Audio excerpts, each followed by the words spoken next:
नमस्ते प्रणाम। सिंगर उषा 1224 में हमारे यूट्यूब चैनल पर सभी भाई बहन का स्वागत है। मैं एक बहुत अच्छा प्यारा सा चटाकेदार गाने गीत लेकर आई हूँ, चुटकुला।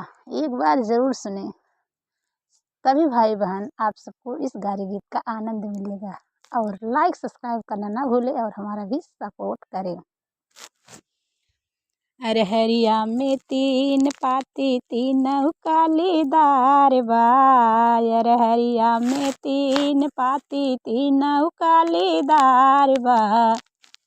अरे दुल्हे के तीन बहिन तीनों बड़ी छिनार बा।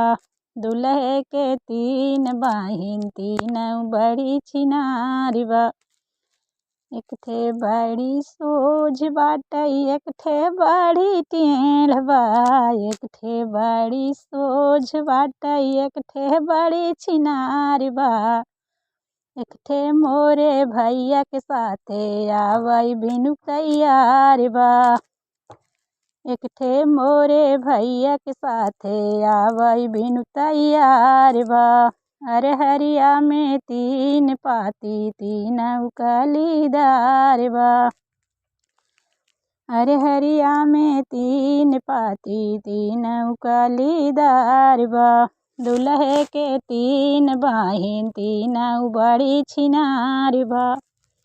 दुल्हे के तीन बहिन तीनों बड़ी छिनार बा। एक ठे बड़ी सोझ बाटे एक ठे बड़ी छिनार बा। एक ठे मोरे भैया के साथे आवई बिनु तैयार बा। एक ठे मोरे भैया के साथे आवई बिनु तैयार बा। अरहरिया में तीन पाती तीनों कालीदार बा। अगुआ के तीन बहिन तीनों बड़ी छिनार बा। अगुआ के तीन बहिन तीनों बड़ी छिनार बा। एक ठे बड़ी सूझ बाटे एक ठे बड़ी छिनार बा। एक ठे मोरे भैया के साथे आवई बिनु तैयार बा। एक ठे मोरे भैया के साथे आवई बिनु तैयार बा। अरहरिया में तीन पाती तीनों कालीदार बा।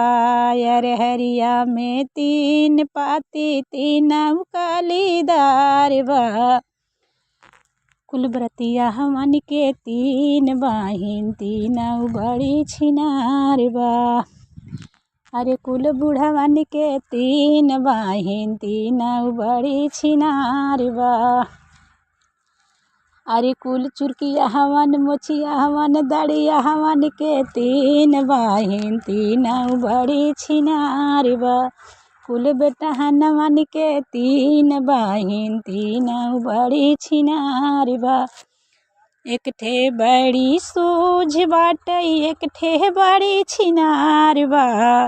अरे एक ठे मोरे भैया के साथे आवई बिनु तैयार बा। एक ठे मोरे भैया के साथे आवई बिनु तैयार बा। अरहरिया में तीन पाती तीनों कालीदार बा। अरहरिया में तीन पाती तीनों कालीदार बा।